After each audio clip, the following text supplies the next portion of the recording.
Olá, bem-vindos de volta, alunos do curso de Manutenção Mecânica Industrial 2, regime integrado. Vamos continuando aqui na nossa sequência, né, o trabalho de conceitos introdutórios de mecânica dos fluidos, né? Só para lembrar que a gente está numa sequência de passar alguns conhecimentos de base de mecânica dos fluidos para então entrar um pouquinho mais na dinâmica aí das bombas e em sequência na sua manutenção, né, da parte de bombas centrífugas, mas para isso a gente precisa entender um pouquinho o linguajar, né, da mecânica dos fluidos e da parte de hidráulica industrial. Então é isso que a gente está fazendo.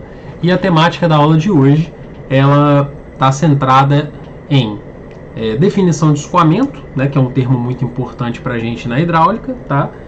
E um pouquinho de leis conservativas, tá? Falar um pouquinho sobre conservação da massa, falar um pouquinho sobre expressões de conservação de energia mecânica também no geral, e como é que esses conceitos eles aparecem, tá, dentro da mecânica dos fluidos. Então a gente vai devagarinho, conceitualmente, trabalhando essa galerinha aí de conceitos, tá bom? Então,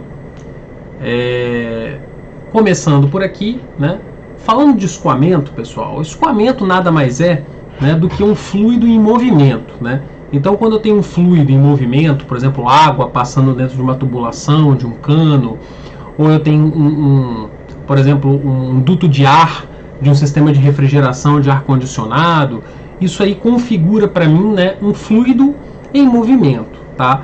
Esse movimento ele pode ser causado tanto por causas naturais, tanto por causas forçadas, tá? Mas normalmente nas aplicações que vocês têm mais familiaridade, que estão mais entranhadas aí na cabecinha de vocês, o fluido ele tem um escoamento forçado, né? Então, por exemplo, se eu tenho um sistema hidráulico, existe uma bomba em algum momento, né? E essa bomba ela consegue fornecer um certo ΔP, né, de pressão ao fluido, tá? Para que ele consiga vencer o percurso hidráulico adiante dele. E se eu estiver falando de um sistema de ventilação, por exemplo, eu teria aí uma turbomáquina do tipo ventilador aí para poder fornecer esse mesmo ΔP, ok? E proporcionar esse escoamento, né, e consequentemente uma vazão de fluido dentro da tubulação, tá? Bem, então falando no geral, né, o escoamento ele seria então quando o seu fluido está se movimentando, tá? Esse escoamento ele pode se dar num duto fechado, ele pode ser um escoamento aberto também, por exemplo, escoamento atmosférico, escoamento oceânico, todos esses camaradas são escoamentos. Então, toda vez que eu tiver um fluido em movimento, tá, eu terei um escoamento. E aí eu considerei importante trazer para vocês uma classificação de regimes de escoamentos ou regimes de fluxo, tá?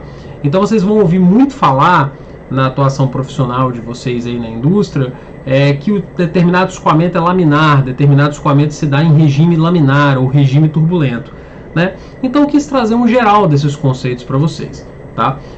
O escoamento laminar é um escoamento que ocorre de uma maneira organizada, como se fosse um escoamento onde as lâminas elas escoam de maneira paralela, sem muita mistura, vou utilizar esse termo, apesar de ser um termo que eu utilizei entre aspas aqui, mas o termo mistura é um termo técnico, tá? Também utilizado muito na área de turbulência, mas para vocês aqui, o escoamento laminar é o escoamento com lâminas paralelas, o escoamento que remete a um escoamento organizado, tá? Como que eu posso tentar visualizar um escoamento laminar na prática, tá? Um escoamento muito lento, de um fluido muito viscoso, tende a ser laminar, por exemplo, um mel, uma glicerina, ou eu tentar abrir a torneira da cozinha ou a torneira do banheiro, mas bem pouquinho, e aí você vai ver um filete de água bonitinho, ele chega a ser translúcido, né? Ele chega a ser... você consegue ver direitinho o filete, né? Você não vê bolhas, e você vê um escoamento bem direcionado, bem organizado. À medida que você abre um pouquinho mais o registro, você vai vendo que aquele escoamento ele começa a se tornar um pouquinho mais caótico, né? Ele começa a ter uma mistura muito caótica ali. E aí você está diante ali de um escoamento turbulento. Então, eu acho que essa analogiazinha com o fluxo de água que sai da sua torneira ou da torneira do seu banheiro, da pia, ele consegue, né, atingir esse papel didático de mostrar para a gente qualitativamente o que seria o escoamento laminar ou turbulento. Lógico que, tá, via de regra, essas classificações de laminar e turbulento, elas não são somente isso, tá? Existe um aspecto quantitativo, existem subclassificações, mas o que a gente precisa saber de aspecto geral é isso aí. Então o escoamento turbulento é o contrário disso, né? O escoamento com movimentos aleatórios, com mistura, com algumas linhas de corrente ali, o fluido vai se misturando, o fluido de uma região que está com alta velocidade se mistura com fluido de baixa velocidade, tá? Então a turbulência é essa bagunça, é esse caos, né? E essas palavras, apesar de parecerem um pouquinho literárias, elas são palavras que são usadas na literatura técnica mesmo de turbulência, tá bom? Então aqui eu trouxe também para ilustrar para vocês alguns desenhos aqui. Existiram vários cientistas prolíferos nos séculos passados que estudaram e observaram a turbulência como um fenômeno, tá? Dentre eles você tem a ilustração aqui as ilustrações aqui de Leonardo da Vinci, por exemplo, essa primeira aqui, onde você tem um fluxo de água caindo, provavelmente num recipiente aqui onde a água fica parada, e aqui a água está desembocando aqui, e ele imaginou, digamos assim, aquele escoamento, aquela água dessa forma, formando esses redemoinhos, né, e tendo esse movimento de descer e depois subir aqui, formar esses redemoinhos. Então, assim, a turbulência é realmente algo próximo a isso. Isso aqui acontece, de fato, a imaginação técnica do Da Vinci estava certa em relação a isso, né? Por isso que ele foi considerado um grande gênio, não só por essa contribuição, mas por várias outras, tá? Mas realmente a turbulência é esse caos, mas no meio desse caos existe também estudos científicos, existe uma base teórica hoje muito bem fundamentada de modelos, de ferramentas para a gente poder utilizar para poder lidar com esse escoamento turbulento. Então o que acontece? O que eu vou falar para vocês? Dentro do contexto da hidráulica, que é um contexto mais aplicado, que é o que a gente gostaria de trabalhar aqui na disciplina de manutenção como base para a gente dar manutenção em bomba, nós temos que saber se o percurso hidráulico no qual a nossa bomba está inserida está em regime laminar ou está no regime turbulento. Uma vez em regime laminar, você vai saber calcular algumas coisas de importância para o nosso escoamento. Uma vez em regime turbulento, a gente utiliza outras ferramentas, tá bom? Então mais na frente eu vou fazer esse link com vocês e vou conseguir linkar isso aí, né, de uma forma um pouco mais efetiva, tá? Então, falando um pouquinho ali ainda do laminar e turbulento, uma das experiências muito famosas na mecânica dos fluidos, ela se deu por Reynolds, né, mais ou menos por volta desse ano aqui, 1833. Osborne Reynolds foi um estudioso, né, dos escoamentos, da hidrodinâmica, e propôs depois, né, conseguiu mostrar, na verdade, qualitativamente com o seu experimento, a diferença entre esses dois regimes. Então o que o Reynolds fez, né? Ele pegou um tanque com água, ele pegou um conduto aqui onde ele botou um líquido corante, né, para que a gente pudesse enxergar, digamos assim, enxergar melhor as linhas de corrente desse escoamento, como é que ele se comporta ali. E aí o que ele fez? Ele inseria o corante na água e essa válvula aqui, ele abria ela gradativamente, aos poucos. Então quando ele abria a válvula um pouquinho só, ele percebia, né, essa formação aqui dessas linhas de corrente paralelas, organizadas, que estão caracterizando aqui um escoamento laminar, né? À medida que o Reynolds abria um pouco mais essa válvula aqui, calibrava um pouquinho mais no sentido da abertura, ele percebia que havia uma perturbação nesse escoamento e ele começava a se tornar caótico, ele começava a se tornar desorganizado. Havia uma tendência maior de mistura nesse escoamento. E aí o que acontece? Ele passou a observar características de um escoamento turbulento, tá? De um escoamento turbulento. Bem, vamos lá. Na prática, o que isso significa? Na prática significa o seguinte: à medida que você está aumentando ali a abertura da válvula, tá?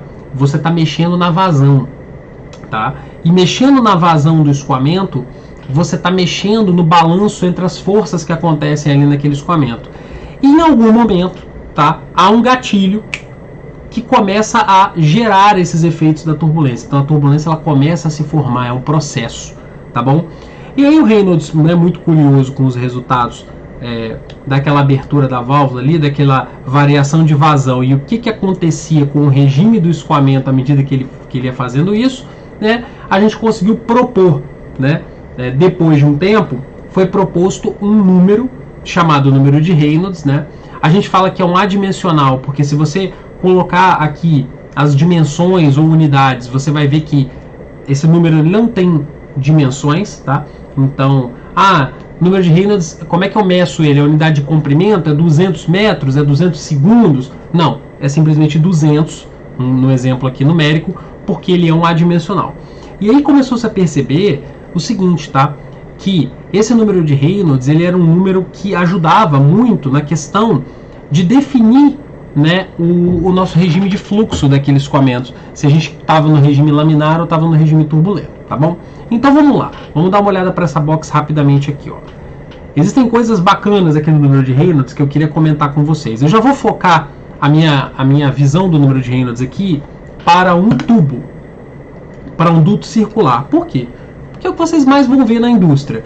Mas saibam, o número de Reynolds não se restringe apenas o conceito ao uso em dutos circulares. Ele pode ser utilizado em diversas geometrias, inclusive escoamentos livres também, né? Que não são confinados, escoamentos externos, escoamentos internos, ou seja, é um conceito amplo o número de Reynolds, tá bom? Mas aqui, nessa aula, a gente vai estar focando esse conceito apenas, tá, em tubulações circulares. Então o que acontece?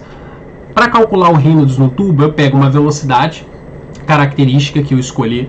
Normalmente eu pego a velocidade média, tá, do escoamento, pego o diâmetro da tubulação e pego a viscosidade cinemática do fluido que a gente já viu em aulas anteriores, tá? Que seria a viscosidade absoluta, que é o μ, dividido pelo ρ, que é a massa específica daquele fluido, tá bom? Todos esses conceitos que eu estou falando, vocês já tiveram nas aulas anteriores.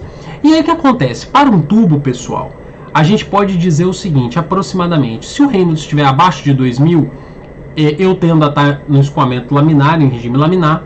Entre 2 e 4000 aí, eu tenho uma transição, tá? Tem gente que fala que é entre 2 e 2.300, 2 e 2.400 e depois já é turbulento, tá? Tem gente que fala que é entre 2 e 4000, olha, isso depende muito, tá bom? Mas existe uma faixa do número de Reynolds aqui, que vai de 2000 até um número um pouquinho maior, pode ser 2.500, pode ser 3, pode ser 4, em que eu estou no regime de transição. E se eu aumentar muito esse número de Reynolds, aqui, segundo essa tabelinha aqui, acima de 4.000, a gente estaria em escoamento turbulento. O que acontece? Normalmente, se eu for cobrar de vocês, por exemplo, uma determinação do número de Reynolds, para você classificar o regime de escoamento, eu vou te dar a tabelinha que eu quero que você utilize como base, porque determinados livros ou manuais técnicos utilizam uma coisa, utilizam outra, há algumas controvérsias em relação a esse assunto. Então, assim, depende do materialzinho que eu te der para você se basear. Mas saiba, tá, que para um Reynolds menor do que 2000 há uma tendência do escoamento ser laminarizado, tá? E para Reynolds maiores há uma tendência do escoamento se tornar turbulento. É este conceito que eu quero que fique na cabeça de vocês, tá bom? Bem, visto isso, visto um pouquinho do que é escoamento, visto um pouquinho dos regimes de escoamento, experiência de Reynolds e o cálculo do número de Reynolds para um duto, né, circular, vamos ver agora algumas definições importantes de cálculo para a gente dentro da mecânica dos fluidos, tá bom? Então, imagine o seguinte, primeiro conceito que a gente vai trabalhar aqui, de vazão volumétrica. Eu quero que vocês imaginem o seguinte, imagina que eu pudesse, eu tivesse uma tubulação e eu tivesse como medir o volume, né, por um medidor de vazão ali, um volume que passa em metro cúbico ali, ou litro, a cada segundo naquela tubulação, e eu tivesse um relógio, né, um cronômetrozinho, que eu marcasse, tá? Esse medidor de vazão pode ser tipo um medidor, um rotâmetrozinho, ou outro medidor de vazão baseado em deslocamento positivo, né? Como, por exemplo, aqueles medidores de água da própria Cezanne, tá? Que ela tem na sua casa, no seu apartamento. Então, o que acontece? Se eu conseguir medir esse volume que passa nessa tubulação, nesse duto, né, e eu dividir pelo tempo, eu teria uma vazão volumétrica, eu saberia o quanto de volume passa num determinado tempo por aquela tubulação. Essa é uma grandeza que a gente simboliza normalmente pela letrinha Q, tá bom? E a gente chama isso de vazão volumétrica. Qual é a unidade, né, ou dimensão disso? A dimensão disso seria dimensão de volume por dimensão de tempo. E as unidades clássicas, elas são metro cúbico por segundo, metro cúbico por hora, litro por segundo, galão por minuto. Depende da área que eu tô, depende do setor. Eu tô na área de petróleo, usa muito galão por minuto. Eu tô em outra área, utiliza metro cúbico por hora. Então isso depende, tá bom? Mas o conceito é a quantidade ou volume de fluido que passa a cada unidade de tempo. Essa é a nossa vazão volumétrica, tá bom? Já a vazão mássica, ela é um pouquinho diferente da vazão volumétrica, tá bom? A vazão mássica, ela mede a quantidade de massa de fluido, tá bom? Que passa por uma determinada seção numa unidade de tempo. Então, se eu pegasse em termos de unidade, as unidades seriam quilogramas a cada hora ou quilogramas a cada segundo e tal. E há uma relação, tá, muito íntima, inclusive, entre esta vazão mássica, tá bom, e a vazão volumétrica. Nós já vamos ver qual relação é essa, mas a relação entre esses dois camaradas se dá por uma variávelzinha que a gente já viu em aulas anteriores, tá bom? Daqui a pouco a gente vê o que é. Essa vazão em peso, tá? Eu não vou utilizar tanto. Se eu precisar dela, tá? Eu volto por aqui, mas não vou precisar tanto. E aqui sim a relação entre as vazões, ok? Então o que está dizendo aqui na relação entre as vazões? Eu quero que você esqueça um pouquinho essa última parcela aqui. Pense só nessas duas primeiras parcelas da igualdade aqui. Então, aqui está falando o seguinte, que se eu pegar a minha vazão em massa e dividir pela massa específica, eu teria a minha vazão volumétrica. Ou, em outras palavras, eu vou multiplicar cruzado aqui, fazer uma multiplicação cruzada. Se eu pegar, né, a minha vazão volumétrica e multiplicar pela massa específica do fluido, eu chego na minha vazão mássica. Então, olha que interessante isso aqui. Este conceito aqui relaciona as duas vazões importantes que nós vimos, que é a vazão volumétrica e a vazão mássica, através da massa específica do fluido, tá? E para completar isso aqui, existe uma forma prática da gente calcular essa vazão volumétrica. Por quê? Porque aquela metodologia que eu falei com vocês, de você medir o volume e marcar o tempo, ela tem várias dificuldades práticas, tá? Então existe uma forma mais simples da gente calcular essa vazão volumétrica aqui. E essa fórmula se dá por esse boxinho aqui. Então imagina o seguinte, imagina que você tem uma tubulação com um determinado diâmetro. Esse diâmetro vai te dar uma área de seção transversal que está sendo atravessada pelo escoamento, ok? E esse escoamento ele está escoando aqui dentro da tubulação com uma velocidade média, que eu vou chamar de Vzinho, tá? Então, o simples produto entre a velocidade média e a área do círculo, né, a área da seção transversal da tubulação, vai me dar a minha vazão volumétrica. A área do círculo, você consegue calcular, π vezes o diâmetro ao quadrado sobre 4, ou π vezes o raio ao quadrado, tanto faz, ok? E aí você conseguiria calcular isso aqui. Então, olha que interessante. Se a vazão volumétrica pode ser calculada como velocidade vezes área, se eu pegar esse velocidade vezes área e multiplicar pelo ρ, eu chego na vazão mássica. Então, vocês vão ver muito falado nas situações práticas que vocês encararem ou nos exercícios de dimensionamentos e projetos que a gente for ver por aqui pela disciplina, que a vazão mássica ela pode ser calculada como ρVA, ou seja, massa específica, velocidade e área. E aí você já sabe por quê. Velocidade vezes área da vazão volumétrica, se você multiplica pela massa específica, você chega na vazão mássica. Ok? Bem, dito isso, encerramos aquela parte básica de escoamento, né? Já sabemos o que é vazão mássica, vazão volumétrica, sabemos o que é um escoamento, sabemos os regimes de fluxo principais, e agora vamos encarar um pouquinho das leis físicas de conservação, tá? Pessoal, o que são essas leis físicas de conservação? Só para a gente tentar entender, tá? Quando eu tenho um determinado escoamento, tá? Esse escoamento ele tem que obedecer determinadas leis físicas gerais, tá bom? Então, existem duas leis físicas que a gente vai aprender aqui, que elas vão ter que ser obedecidas, tá? em todos os casos de escoamentos que a gente for trabalhar. A primeira delas, tá, é a conservação da massa e a segunda é a conservação de energia mecânica. Existem outras que são gerais também, mas o foco do nosso curso, que é mais simplificado, ele vai permitir a gente trabalhar essas aqui, tá bom? Então, a primeira lei de conservação, ou uma lei física geral que tem que ser observada durante o escoamento aqui pra gente, seria a conservação da massa, também chamada na prática, né, com certa frequência, de equação da continuidade, tá bom? O que essa equação da continuidade ela prega? Ela prega o seguinte, tá? Que a vazão volumétrica, tá? Vazão volumétrica de um escoamento, ela tem que se conservar. Como é que eu calculo a vazão volumétrica? Ó, eu pego a velocidade nesse trecho 1 aqui, desse ponto 1, e multiplico pela área A1. E esse resultado V1A1 vai me dar a vazão volumétrica no ponto 1 da tubulação. Se eu pegar um pouco mais à frente aqui da tubulação e multiplicar V2 vezes A2, eu vou ter a vazão volumétrica no ponto 2. O que a equação da continuidade me fala? Ela me fala que essas coisas têm que ser iguais. Então, olha só, hein? Presta bem atenção, tá? No geral, no caso ainda mais geral, eu posso dizer que a vazão mássica teria que ser igual, ou seja, ρ no ponto 1, V no ponto 1 e A no ponto 1 tem que ser igual a ρ2, V2, A2, ok? E no caso mais específico que eu falei com vocês, a vazão volumétrica, tá? Ela teria que ser igual. Então, só para deixar claro aqui, porque eu acho que pode ter ficado um pouquinho confuso, tá?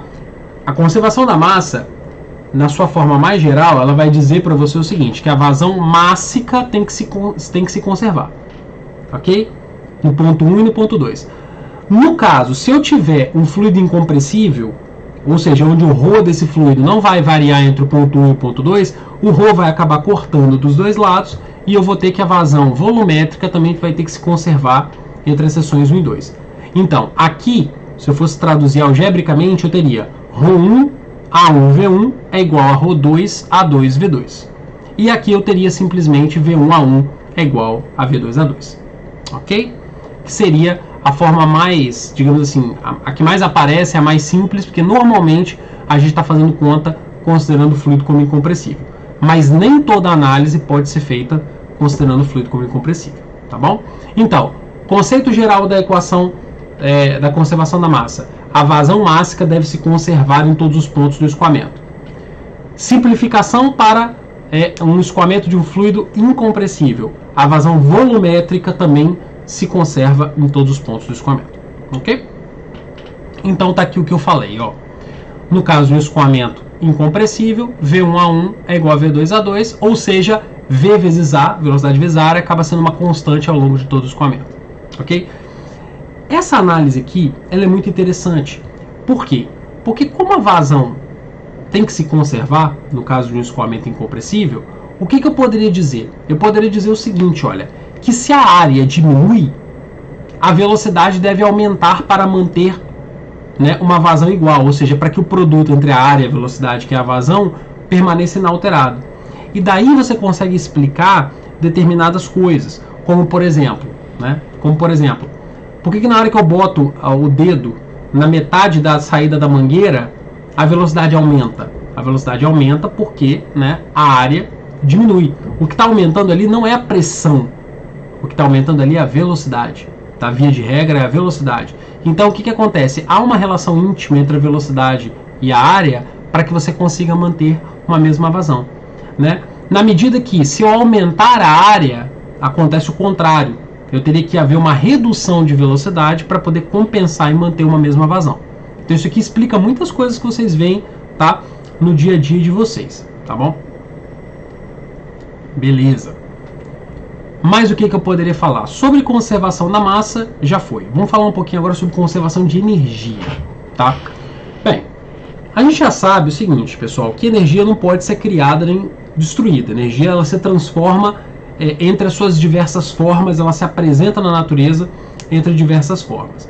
Então, essa figurinha aqui é uma figurinha bem interessante, porque eu acho que ela traz um pouco dessas transformações que a gente vê no dia a dia, e isso é interessante. Por exemplo, ó, Vou dar um exemplo muito clássico para vocês, tá?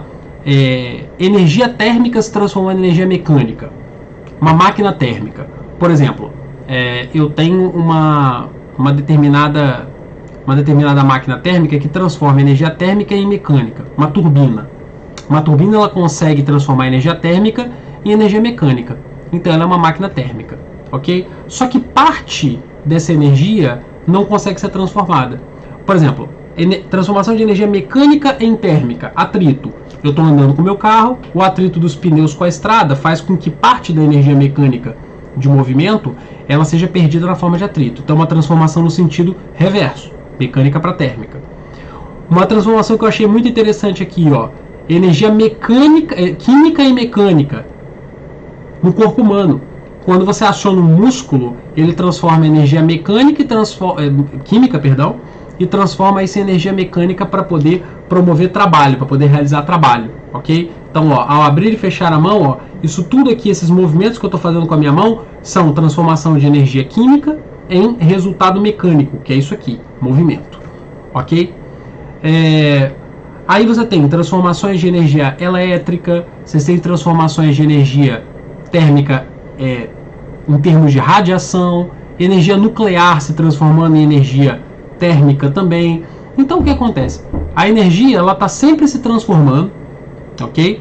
A energia está sempre se transformando de uma forma para outra e é preciso que a gente entenda, né, um pouquinho dessa conservação da energia, porque afinal a energia não se perde. Então se ela se transforma, nós precisamos saber como que essas parcelas da energia elas vão se alterando, tá? No nosso caso, agora fechando um pouquinho mais para o caso de mecânica dos fluidos, né, no caso de hidráulica, eu estou muito interessado em saber sobre o potencial de conservação de energia mecânica, tá bom? Então, existem 3 parcelas de energia mecânica no escoamento. Agora, olha só, perceba, eu já fechei para um contexto do escoamento, tá bom? Que são muito importantes, tá? A primeira parcela é a energia de pressão. Como é que eu calculo essa energia de pressão, tá bom?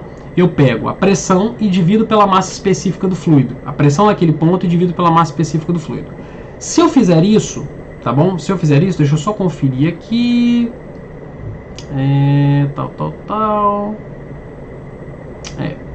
Assim, deixa eu ver. Pressão, eu vou sair em unidade de comprimento, em dimensão de comprimento. Então isso aqui eu estou calculando uma energia de pressão, mas ela está saindo numa unidade de comprimento. Então, por exemplo, se tiver no sistema internacional, esse H de pressão aqui, ele vai sair em metro, ok? Então, eu estou representando uma energia de pressão, ok? Em metro, fazendo essa divisão da pressão pelo peso específico. A segunda parcela de energia que um fluido pode ter, tá? Ela é uma parcela de energia cinética, tá? Aqui eu vou fazer só um pequeno adendo, pequena observação. Toda essa expressão que nós vamos ver de conservação de energia mecânica, que vai, no final das contas, resultar numa expressãozinha matemática chamada teorema ou equação de Bernoulli, ela tem uma série de simplificações, tá? O fluido é um fluido que não tem atrito interno, não tem viscosidade, as linhas de corrente têm que se comportar de uma determinada forma. Então, só para deixar muito claro, isso aqui é uma aproximação, é um modelo de hidráulica, tá? Um modelo de mecânica dos fluidos. Mas esse modelo, ele traz consigo diversas aproximações. O que eu quero que a gente entenda aqui no curso técnico são os conceitos das coisas, tá? Não dá para entender isso aqui numa profundidade muito maior que isso, mas dá para entender os conceitos e saber aplicar a ferramenta dentro da análise do nosso escoamento, do nosso sistema hidráulico, ok? Então, voltando aqui, energia de pressão, já falamos, energia cinética associada à velocidade, como é que eu calculo? V ao quadrado sobre 2G, tá? E a própria cota, ou seja, existem escoamentos onde a diferença de cota aqui vai fazer com que você tenha, por exemplo, um escoamento. Então, se eu tiver uma diferença muito grande entre um local e outro, eu posso simplesmente por gravidade deixar o escoamento acontecer por gravidade, ou seja, a diferença entre a cota de um ponto 1 e de um ponto 2 aqui podem fazer com que haja um escoamento por segregação gravitacional, simplesmente por gravidade, tá bom? Então, somando a parcela gravitacional com a parcela de pressão e com a parcela cinética, essas parcelas aqui têm que ser constantes no teorema de Bernoulli. Então o teorema de Bernoulli ele fala o seguinte, que em todos os pontos do escoamento, a soma dessas três parcelas de energia mecânica voltada à parte gravitacional, energia mecânica voltada à energia de pressão e energia mecânica voltada à energia cinética, elas têm que ser constantes, tá bom? Então é isso basicamente que o teorema de Bernoulli ele fala, tá? E aí eu posso escrever ele de algumas formas. Essa é a forma, né, mais clássica de escrever, tá bom? E eu posso somar essas três energias e chamar de Hzão. Hzão é a energia mecânica total naquele determinado ponto. Então, por exemplo, ó, vou te dar um exemplo. Se eu tenho um ponto 1 aqui e um ponto 2 aqui, eu sei que a soma desses três tipos de energia no ponto 1 e no ponto 2 tem que ser iguais. Ou seja, Hzão no ponto 1 tem que ser igual a Hzão no ponto 2. Vamos ver se isso é verdade aqui. Por exemplo, ó, aqui eu tenho uma cota Z maior no ponto 1 e menor no ponto 2. Ok? Em compensação, eu vou ter, por exemplo, aqui uma área maior em 1 e uma área menor em 2. Então, o escoamento vai tender a ganhar velocidade pela redução da área. Então, já percebam que a parcela cinética aqui é maior do que a parcela cinética aqui, tá? E a parcela de pressão no ponto 2 acaba sendo maior do que a parcela de pressão no ponto 1. Ok? Então, há uma troca entre valores dessas três parcelas, mas a somatória permanece constante. Ok? Então, tá aqui a equação de Bernoulli, o teorema de Bernoulli. O que eu tinha de muito importante para passar para vocês na parte de leis conservativas era a equação da continuidade e a equação de Bernoulli. Passamos isso aqui tranquilos e na aula que vem a gente aplica um pouquinho disso aqui e continua vendo alguns outros conceitos importantes, porque a gente já está finalizando já a nossa parte de pré-requisitos para a gente poder partir para ver um pouquinho das turbomáquinas, da bomba, do sistema de bombeamento e da parte de manutenção. Pessoal, até a próxima aula. Um grande abraço. Até mais.